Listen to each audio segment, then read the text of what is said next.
Hey guys, welcome back to Hustlin' Horsepower, the home of the YouTube superstars. Okay, maybe not, but we did film a documentary with 1320 video that should be coming out here shortly. Guys, I appreciate everyone that supports this journey in any way, shape, or form. Whether it's buying merchandise at hustlinghorsepower.com, whether it's coming out to the track and just cheering us on. Guys, when you're coming down like Brown County Dragway after a big win or something like that, and there's literally hundreds of people clapping and cheering. That's pretty freaking cool when you're coming down the return road and you see all those little kids that you let sit in the car or gave out free stickers to. Happy as hell. That's one of the big reasons why I do this. But unfortunately, the social media stuff does have to come second. This car has to produce, and I have to go and make an investment like I did here to turn this car into the best car that we've ever had. And I firmly believe that car is going to be there by the time we get to Gangster's Paradise, which is June 30th and July 1st, back at Brown County Dragway, home of War in the Woods. We will be racing for about $35,000 Friday night and $35,000 Saturday night.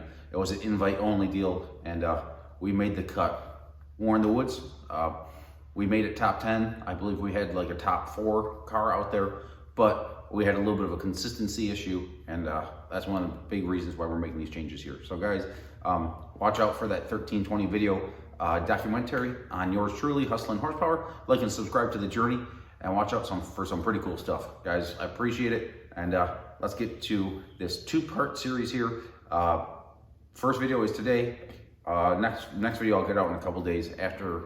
I'm just a one-man band here, guys, shooting stuff with a cell phone. So, you know, take everything with a grain of salt. But I encourage all young people with any type of dreams or this or that.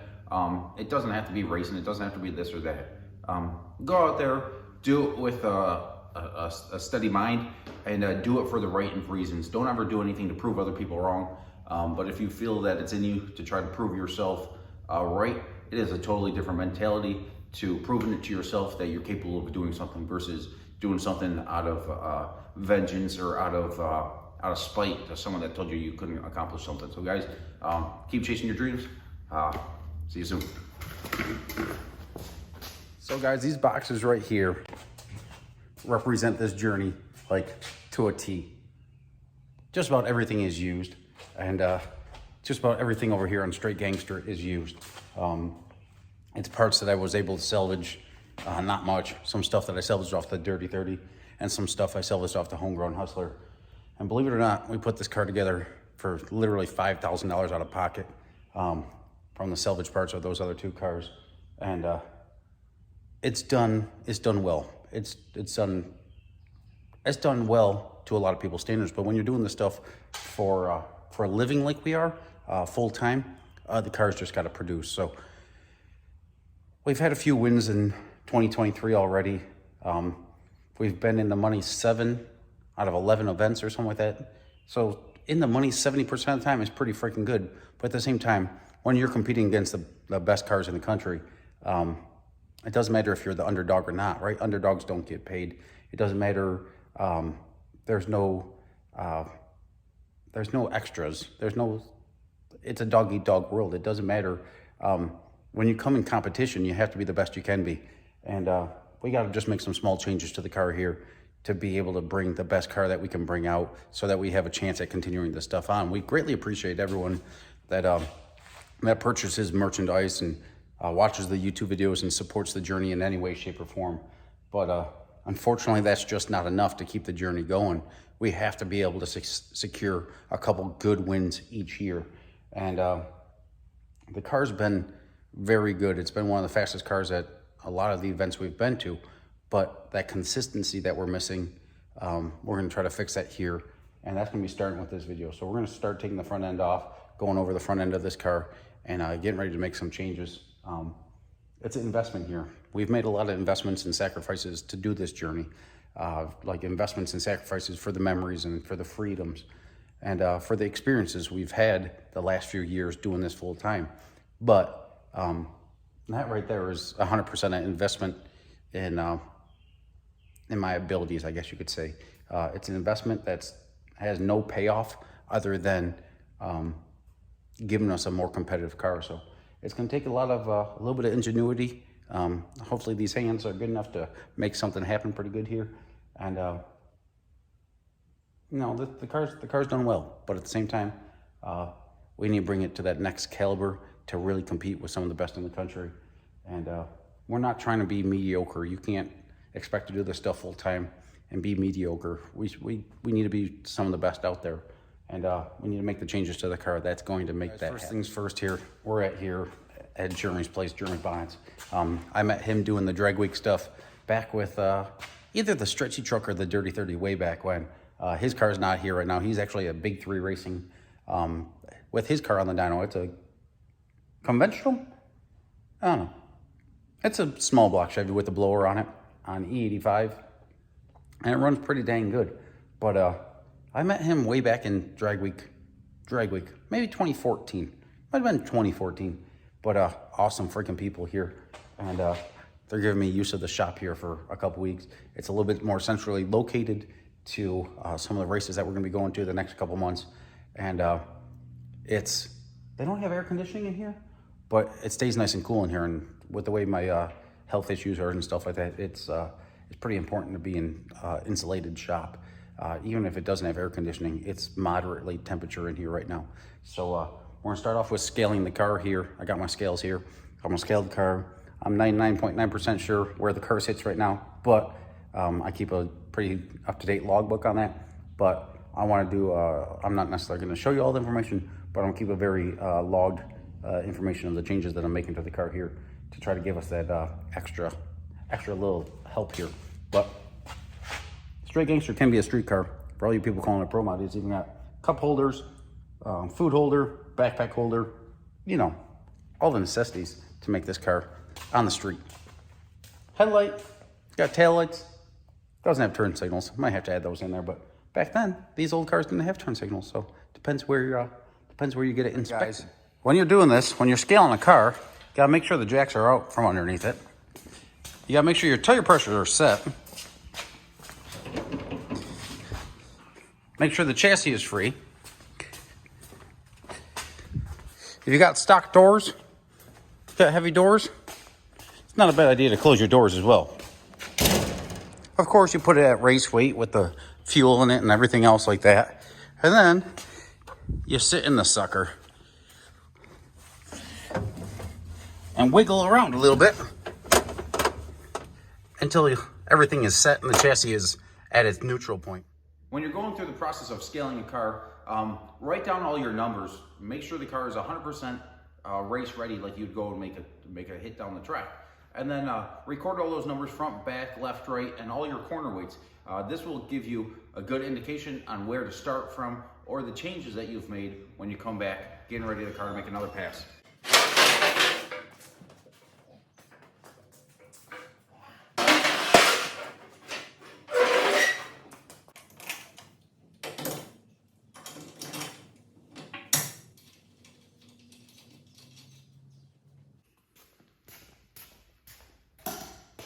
So guys, right now I'm going to go through, staying on this sucker. Yeah, I lost some weight. That's bad. Boom. Zero it out.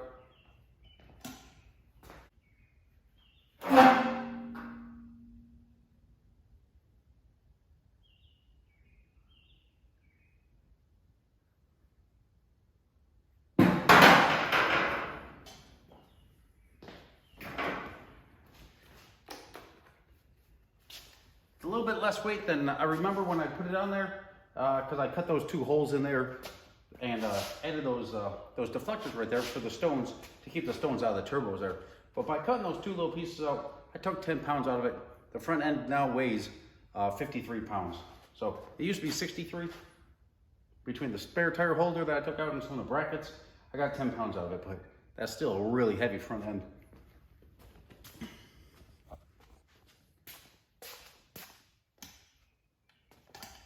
So guys, this right here, you saw these weights up on the front right here. This is a change that I did to the sprung weight of the car. The sprung weight of the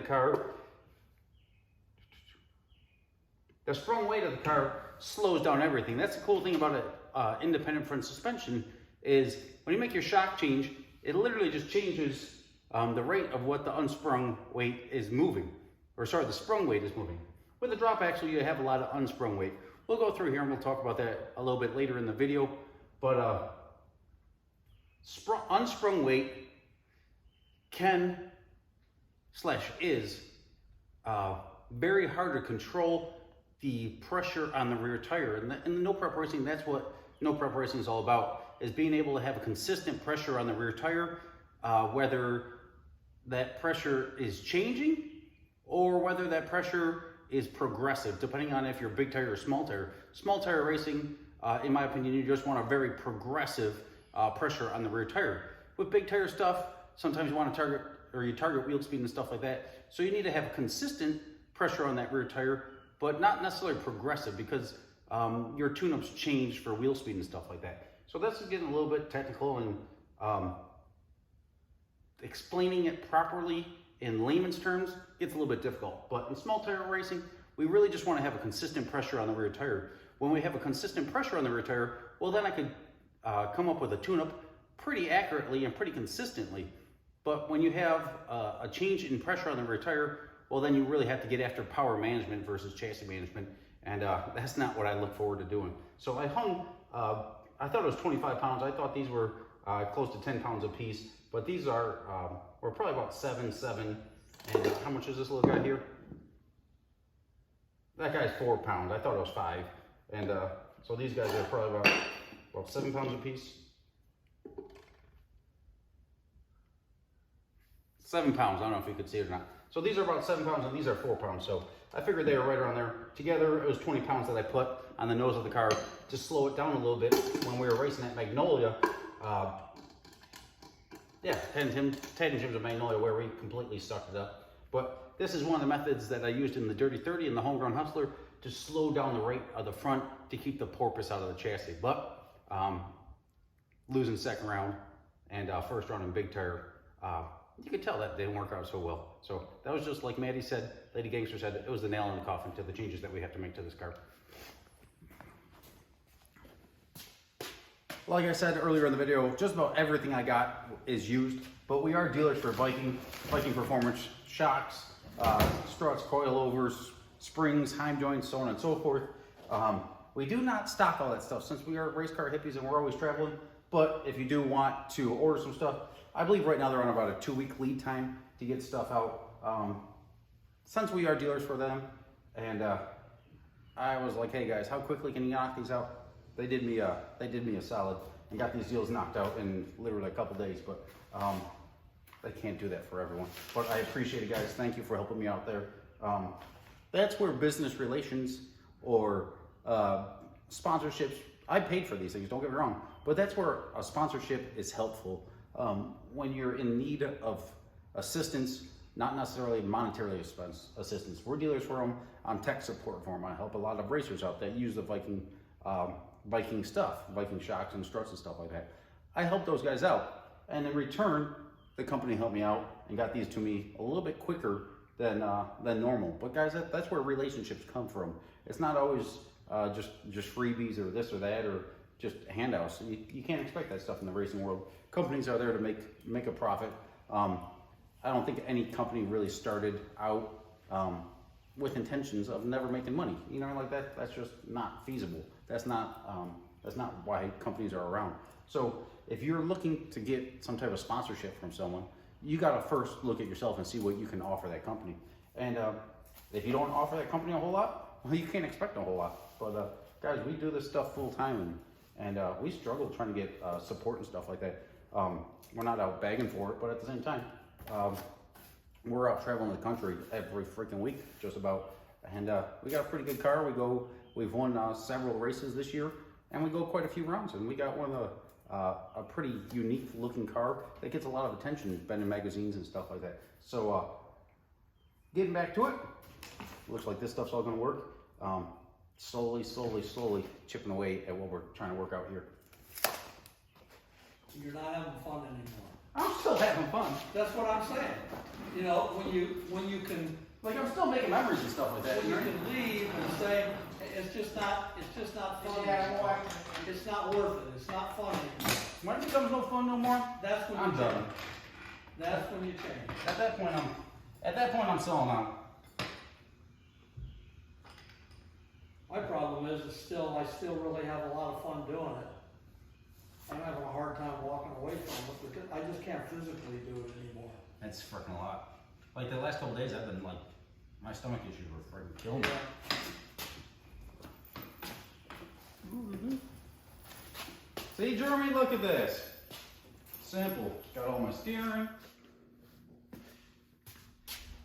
Right now, we're going to start working on getting the camber right on the setup here. We're going to end up cutting this upper bolt hole. So, with the spindles, the struts, they attach into this upper bolt here and the lower bolt here. Well, right now the car is leaning in pretty hard, so we need to relocate this upper hole out about a ½ inch to get the tire standing upright. So I'm gonna cut out this inner piece here, and then we're gonna start marking up with a 3/8 piece of solid stock on the inside and figure out what angle this needs to be at, and then we'll remake these pieces to get the upper hole in the right location.